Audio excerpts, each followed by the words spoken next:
ಹುಕ್ಕೇರಿ ನಿಮಗೆ ಬೆಳಗಾವಿಯ ಬಹುತೇಕ ತಾಲೂಕು ಸೆಂಟರ್ಗಳಲ್ಲಿ ಈಗ ಪ್ರೊಟೆಸ್ಟ್ ನಡೀತಾ ಇದೆ. ಹುಕ್ಕೇರಿಯಲ್ಲೂ ಕೂಡ ರೈತರ ಆಕ್ರೋಶ ಕಟ್ಟೆ ಹೊಡೆದಿದೆ. ಕಬ್ಬಿನ ಬೆಂಬಲ ಬೆಲೆ ನಿಗದಿಗೆ ರೈತರ ಹೋರಾಟ. ಬೆಳಗಾವಿ ಜಿಲ್ಲೆ ಹುಕ್ಕೇರಿ ಪಟ್ಟಣದಲ್ಲಿ ಪ್ರತಿಭಟನೆ. ನಿನ್ನೆಯೆಲ್ಲ ಹುಕ್ಕೇರಿ ಪಟ್ಟಣ ಬಂದ್ಗೆ ಕರೆ ಕೊಟ್ಟಿದ್ರು. ಕೋರ್ಟ್ ವೃತ್ತದಲ್ಲಿ ಈಗ ರೈತರು ಧರಣಿ ಕೂತಿದ್ದಾರೆ.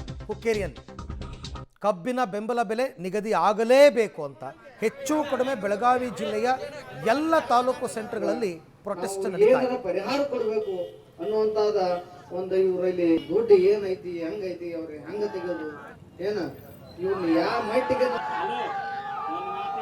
ಕಬ್ಬಿನ ದರ ನಿಗದಿಗಾಗಿ ಬೆಳಗಾವಿ ಜಿಲ್ಲೆಯಾದ್ಯಂತ ರೈತರ ಹೋರಾಟ ತೀವ್ರ ಸ್ವರೂಪ ಪಡೆದುಕೊಂಡಿರುವಂಥದ್ದು. ಪ್ರಮುಖವಾಗಿ ಏನು ಮೂಡಲಗಿ ತಾಲೂಕಿನ ಗುರ್ಲಾಪುರ್ ಗ್ರಾಮದಲ್ಲಿ ಕ್ರಾಸ್ ಇದೆ. ಕ್ರಾಸ್ ಬಳಿ ಸಾವಿರಾರು ಸಂಖ್ಯೆಯಲ್ಲಿ ರೈತರು ಪ್ರತಿಭಟನೆ ಮಾಡ್ತಾ ಇದ್ದಾರೆ. ಅದರ ಜೊತೆಗೆ ಏನು ಬೆಳಗಾವಿ ಜಿಲ್ಲೆಯ ವಿವಿಧ ಭಾಗಗಳಲ್ಲೂ ಕೂಡ ಪ್ರತಿಭಟನೆ ಮುಂದುವರೆದಿರುವಂಥದ್ದು. ಅದರಲ್ಲಿ ಪ್ರಮುಖವಾಗಿ ಹುಕ್ಕೇರಿ ಪಟ್ಟಣ, ಗೋಕಾಕ್, ರಾಯಬಾಗ್ ಹಾಗೂ ಅಥಣಿ ಏನು ತಾಲೂಕಾ ಪ್ರದೇಶ ಇದೆ, ಅಥಣಿ ಪಟ್ಟಣಗಳಲ್ಲೂ ಕೂಡ ಪ್ರತಿಭಟನೆ ಮುಂದುವರೆದಿರುವಂಥದ್ದು. ಪ್ರಮುಖವಾಗಿ ರಾಯಬಾಗ್ ಪಟ್ಟಣವನ್ನು ಬಂದ್ ಮಾಡಿ ರೈತರು ಪ್ರತಿಭಟನೆ ಮಾಡ್ತಾ ಇದ್ದಾರೆ. ಅದರ ಜೊತೆಗೆ ಅಥಣಿ ಪಟ್ಟಣ ಏನಿದೆ, ಅಥಣಿ ಪಟ್ಟಣದ 2ನೇ ದಿನಕ್ಕೆ ಬಂದ್ ಮಾಡಿ ಇವತ್ತು ರೈತರು ತೀವ್ರ ಸ್ವರೂಪದ ಹೋರಾಟವನ್ನು ಮಾಡ್ತಿರುವಂಥದ್ದು. ಕಬ್ಬಿಗೆ 3,500 ರೂಪಾಯಿ ಬೆಲೆ ನೀಡಲೇಬೇಕು, ಇಲ್ಲದಿದ್ದರೆ ನಮ್ಮ ಹೋರಾಟ ಮುಂದುವರಿಯುತ್ತೆ. ಅದರಲ್ಲೂ ಕೂಡ ಏನು ನವೆಂಬರ್ 7ನೇ ತಾರೀಕಿದೆ, 7ನೇ ತಾರೀಕು ಹೆದ್ದಾರಿ ತಡೆ ಮಾಡ್ತೀವಿ ಅನ್ನೋ ಎಚ್ಚರಿಕೆಯನ್ನು ಕೂಡ ರೈತರು ನೀಡಿರುವಂಥದ್ದು. ಕೇವಲ ಗುರ್ಲಾಪುರ್ ಕ್ರಾಸ್ ಅಷ್ಟೇ ಅಲ್ಲದೆ ಬೆಳಗಾವಿ ಜಿಲ್ಲೆಯಲ್ಲಿ ಎಲ್ಲ ಕಡೆಯೂ ಕೂಡ ಈಗ ರೈತರ ಹೋರಾಟ ತೀವ್ರ ಸ್ವರೂಪ ಪಡೆದುಕೊಂಡಿರುವಂಥದ್ದು. ಸದ್ಯ ನಿಮಗೆ ನಾನು ಹುಕ್ಕೇರಿ ಪಟ್ಟಣದ ದೃಶ್ಯಗಳನ್ನು ತೋರಿಸ್ತಾ ಇದ್ದೀನಿ. ಈಗಾಗಲೇ ರೈತರು ಆಗಮಿಸ್ತಾ ಇದ್ದಾರೆ.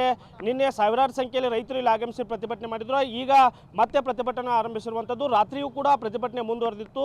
ಸದ್ಯ ಇನ್ನೂ ಹೆಚ್ಚಿನ ಸಂಖ್ಯೆಯ ರೈತರು ಈಗ ಏನು ಹುಕ್ಕೇರಿಗೆ ಆಗಮಿಸ್ತಾ ಇದ್ದಾರೆ. ಇಲ್ಲಿ ಸಾಕಷ್ಟು ಸಂಖ್ಯೆಯ ರೈತರು ಜಮಾವಣೆಯಾಗಿರುವಂಥದ್ದು. ರೈತರ ಮುಖಂಡರು ನಮ್ಮ ಜೊತೆಗಿದ್ದಾರೆ, ಅವರನ್ನು ಮಾತಾಡಿಸುವಂಥ ಪ್ರಯತ್ನ ಮಾಡ್ತೀನಿ. ಸರ್, ಏನು ಸರ್ ಇವತ್ತು ಸಕ್ಕರೆ ಸಚಿವರು ನಂತರ HK ಪಾಟೀಲ್ ಬರ್ತಾ ಇದ್ದಾರೆ? ನೋಡ್ರಿ, HK ಪಾಟೀಲ್ನ ತೊಗೊಂಡು ಏನು ಮಾಡೋಣ ನಾವು? HK ಪಾಟೀಲ್ ಬಂದಿದ್ದರಿಂದ ನಮ್ಮದು ಸಮಸ್ಯೆ ಪರಿಹಾರ ಆಗತೈತೇನಾ? ನೀವು ಮಾಧ್ಯಮ ಮುಖಾಂತರ ನಾವು ಹೇಳಕ್ಕೆ ಇಷ್ಟಪಡ್ತೀನಿ, ನಮ್ಮ ಸಕ್ಕರೆ ಸಚಿವ ಶಿವಾನಂದ ಪಾಟೀಲ್ ಅವರ ಬಂದು ಘೋಷಣೆ ಮಾಡಬೇಕು. ಘೋಷಣೆ ಮಾಡಿ ನಮ್ಮ ರೈತರಿಗೆ 3,500 ರೂಪಾಯಿ ನಿಗದಿತ ಬೆಲೆ ಕೊಡಲೇಬೇಕು. ಸರಿ, ಮುಂದೆ ಯಾವ ರೀತಿ ಇರುತ್ತೆ? ಒಂದು ರೀತಿ ಇವತ್ತೇನಾದರೂ ಘೋಷಣೆ ಆಗಲಿಲ್ಲ ಅಂದ್ರೆ ಮುಂದೆ ಯಾವ ರೀತಿ ಇರುತ್ತೆ ತಮ್ಮ ಹೋರಾಟ? ನಮ್ಮದು ಹೋರಾಟ ಉಗ್ರವಾದ ಹೋರಾಟ. ನಾನು 7ನೇ ತಾರೀಕು ಅಂತ ಹೇಳಲ್ಲ. ನಾವು ರೈತರು ರೊಚ್ಚಿಗೆದ್ದರೆ ಇವತ್ತೂ ನಾವು ಬಂದ್ ಮಾಡ್ಬೋದು, ನಾಳೆನೂ ನಾವು ಬಂದ್ ಮಾಡ್ಬೋದು. ಇನ್ನೂ ಅವಕಾಶ ಕೊಡೋದು ಅವರಿಗೆ. ಆ ಅವಕಾಶಕ್ಕೆ ಅವರ ಬೆಲೆ ಕೊಡ್ತಾ ಇಲ್ಲ.